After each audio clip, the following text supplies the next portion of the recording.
The year was 2478. The galaxy was not the peaceful place it had once been. Worlds burned in silence and civilizations vanished like sand in the wind. The Varlic swarm, a ruthless insectoid species, spread across star systems without mercy. Planets that had once thrived with life now lay in ruins. Entire populations disappeared, leaving only empty cities and lifeless deserts. The galaxy had cried for help, but almost no one had answered. On a distant planet called Eden Gate, a small human outpost floated silently among the stars. The planet itself was not remarkable, its surface covered in barren plains and scattered forests. Its cities were modest, built not to impress but to endure. The people who lived there were descendants of humanity's most stubborn survivors. They had been told that Earth was lost, that humans no longer had a place in the galaxy, but they had survived anyway. Life on Eden Gate was quiet, almost too quiet until a strange signal arrived. The signal came from a frequency that had long been abandoned by most spacefaring civilizations. It carried a message of desperation, a plea for help that had traveled light years across the dark void. Commander Ethan Cole was the first to notice it. He was a man in his late 40s with streaks of gray in his hair and eyes that had seen too much war. He had been stationed on Eden Gate for nearly a decade, keeping the outpost operational and protecting the fragile colonies from threats that no one else seemed willing to face. When the signal appeared, Ethan was sitting in the control room with his small crew. Among them were Lieutenant Claire Monroe, a sharp and determined young officer, and pilot Ryan Blake, whose curiosity often got him into trouble. They stared at the flickering hologram that projected from the console.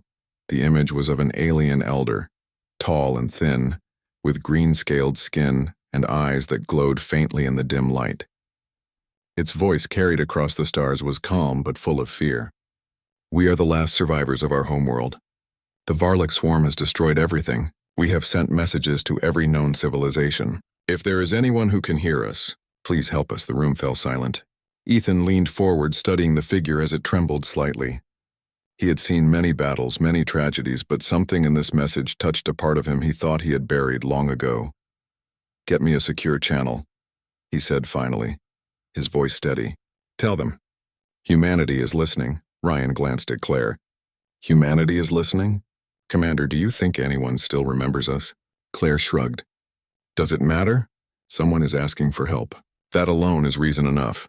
Ethan tapped the console, opening a private transmission. His voice, calm but firm, echoed across the void. "We are humans. You are not alone. Tell us what we need to know. We will come." The alien elder's eyes widened in surprise. You are still alive? We thought you were gone." "We never really disappeared," Ethan said. "We survived. And now we will answer your call." For hours, the crew worked to gather information. The alien spoke of the swarm's approach, their numbers, their strategies. The humans listened, taking notes, running calculations, and planning. Every detail mattered. Every piece of knowledge could save lives. Ethan leaned back in his chair, rubbing his temples. He could feel the weight of responsibility pressing on him. The galaxy had asked for help and had received nothing. But now humanity had a choice. They could stay hidden and safe, or they could step forward into a war that would touch every star system. Outside the outpost, the twin suns of Eden Gate sank behind jagged mountains, casting long shadows over the barren plains. The air was still, carrying the faint scent of metal and dust from the colony's factories. It was peaceful, deceptively so. Ethan knew that this peace would not last. Not once humanity answered the call. That night, the crew gathered in the common room. They shared a simple meal, the smell of roasted protein and fresh bread filling the air. Conversation was sparse, each person lost in thought. Ryan, unable to stay silent, finally spoke. "You know," he said, "I never thought I'd see the day humans would go back into the galaxy. We've been quiet for so long, hidden. People probably think we're gone for good." Claire smiled faintly. "They will know us soon enough. And when they do, they will understand why humanity never disappeared." Ethan joined them, taking a seat at the table. "This is not about proving ourselves," he said. "This is about doing what is right. If someone asks for help, we help. That is what it means to be human." The crew nodded. There was a quiet determination in their eyes. They had survived on the edge of the galaxy for decades, living in small colonies, maintaining their ships and keeping their knowledge alive. Now that knowledge, that experience, would be put to the test in ways none of them could imagine. The following morning, Eden Gate buzzed with activity. Engineers worked on the ships, checking engines and weapons. Pilots ran simulations and reviewed strategies. Every citizen of the outpost, from the youngest cadet to the oldest veteran, understood the stakes. Humanity was stepping back into the galaxy, not as timid survivors, but as a force that could change the course of history. President Laura Carter, addressing the outpost via secure video link, spoke directly to Ethan and his team. Her voice carried authority but also warmth. Ethan, Claire, Ryan, and everyone on Eden Gate, the galaxy is asking for help. We have the chance to answer that call. Do not think of this as revenge or as conquest. Think of it as responsibility. You are humanity's answer. Make it count. Ethan nodded as he ended the transmission. He looked around the control room at the young officers and veterans, seeing in them the same resolve he felt himself. Each of them knew the risks. Each of them knew the dangers that awaited in the vast unknown. And yet none of them hesitated. As the first human ships prepared to leave orbit, a subtle vibration ran through the ground. It was a reminder of the engines warming, of energy flowing through the hulls of their vessels. The stars outside the viewport seemed closer, brighter, as if the universe itself was watching. Ryan checked the targeting systems for the 100th time. Claire reviewed the data on the swarm's movements. Ethan stood at the bridge's center, hands clasped behind his back, silently contemplating what lay ahead. We leave at first light, he said finally. We answer the call. Humanity will not turn away.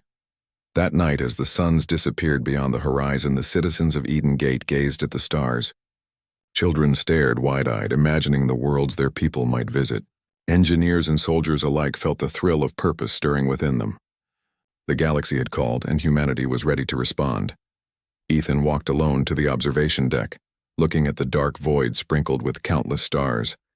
He remembered the stories of Earth, of wars fought and lives lost, of empires built and fallen.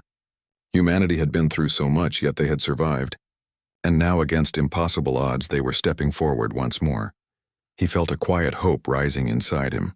Hope that they could make a difference. Hope that they could remind the galaxy what it meant to fight not for power, but for life itself.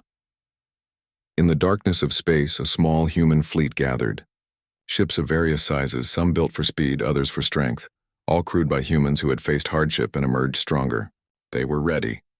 They would carry humanity's answer to a galaxy that had forgotten their name.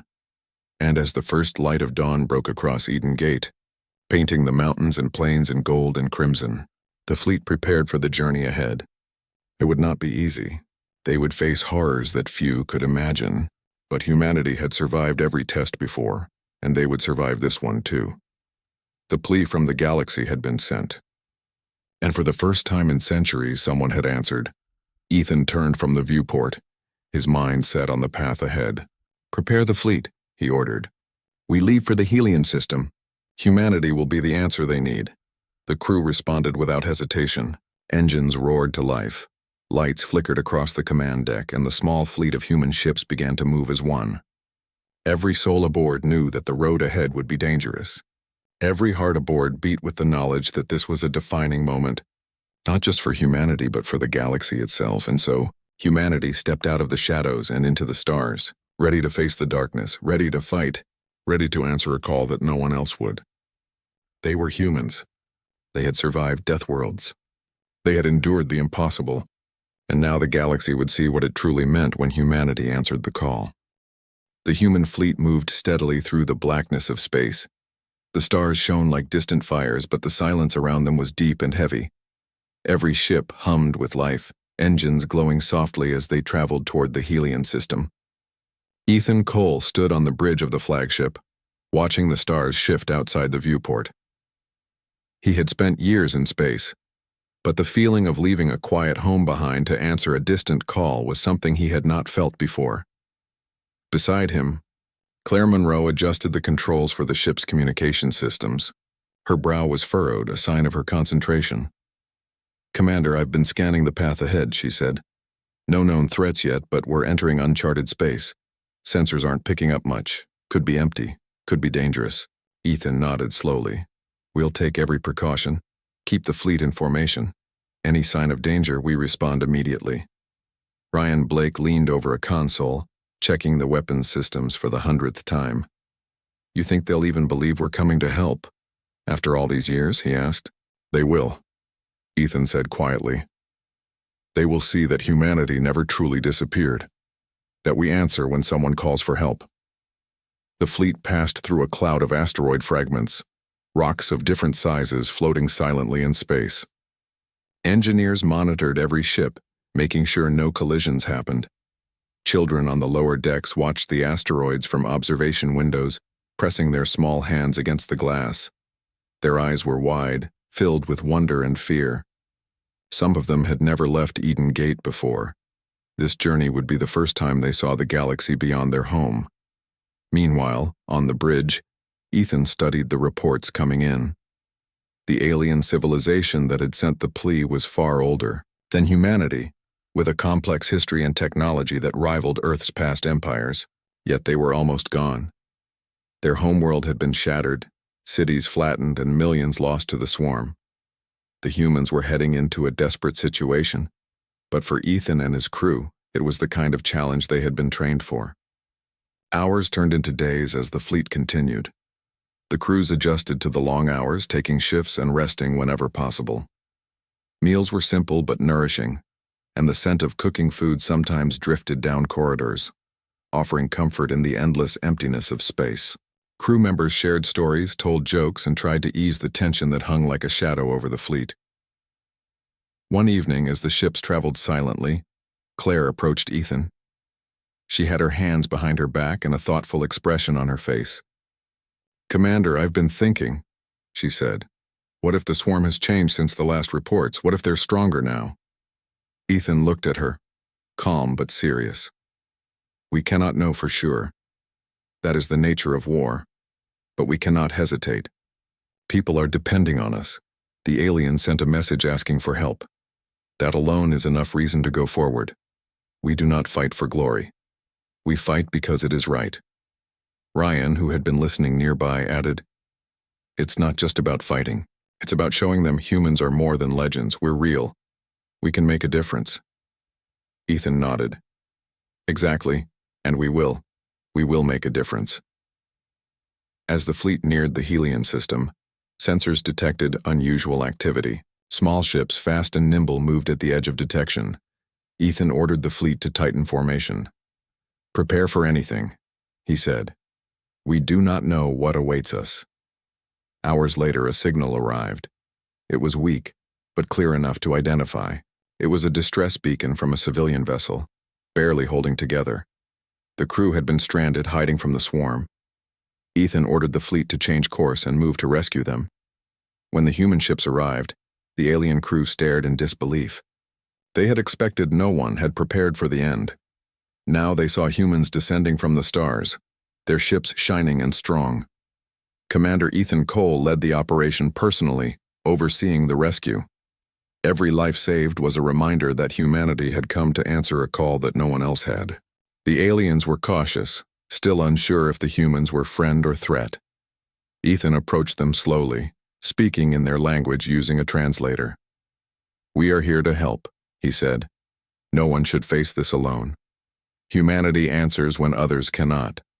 The alien leader, a female named Virael, studied him carefully. Her eyes glowed faintly, and she spoke with a voice that carried both fear and hope. You came. We thought we were alone." "You are not alone anymore," Ethan said. "We will stay as long as we are needed, and we will fight to protect you." The rescued crew members were taken aboard human ships, and as they interacted with the humans, their fear slowly turned to gratitude. Children laughed as they explored the safe areas of the vessels. Adults marveled at the skill and precision of the human soldiers and engineers. It was a small relief in a galaxy filled with destruction. Ethan held a meeting with his officers to plan the next stage. "The swarm is near the inner planets of Helion," he explained. "We need to strike quickly but carefully. Their forces are numerous and they fight with instinct and coordination. We cannot underestimate them." Claire spoke up, pointing at the star map. If we divide the fleet, we can cut off their advance and protect the civilian populations. But it is risky. One wrong move and we could lose ships. Ethan considered her words. We will take the risk. We will protect as many as we can. Humanity never abandons those who cannot defend themselves. That is our strength. Ryan, sitting nearby, added, and it is what they will remember. The galaxy will remember. The next day, the human fleet approached the first swarm outpost in the Helion system. The ships moved silently, scanning for defenses.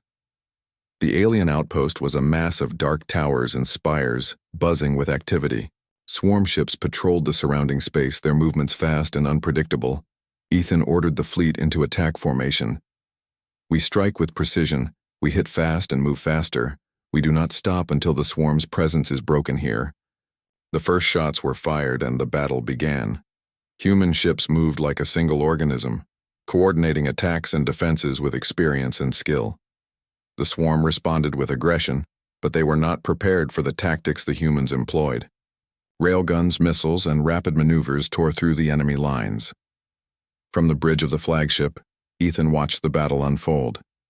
It was brutal, fast, and intense, but humanity held the advantage.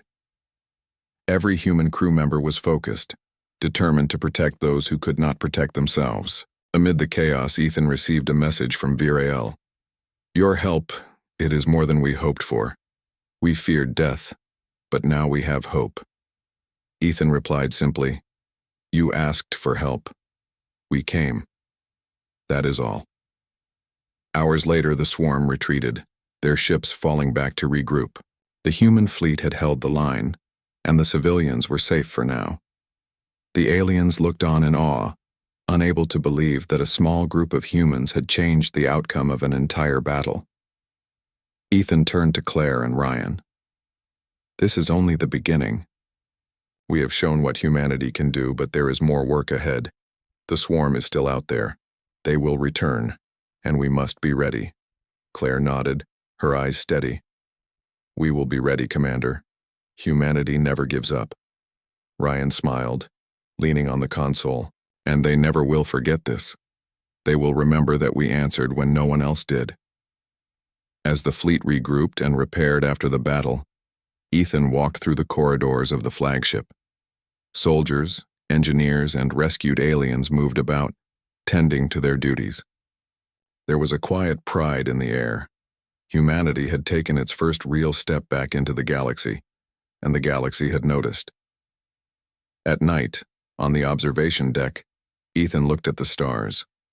The Helion system was peaceful for now, but he knew that peace would be temporary. The swarm would return stronger and more dangerous. Yet, in the silence of space, he felt hope. Hope that humans could make a difference. Hope that by answering a call for help, they could remind the galaxy what it meant to be human. Somewhere, far away, the citizens of the alien worlds whispered the names of the humans who had saved them. Ethan Cole, Claire Monroe, Ryan Blake, and countless others would be remembered not for power or conquest, but for courage, compassion, and the willingness to act when others could not. The first victory had been won, but the war was far from over.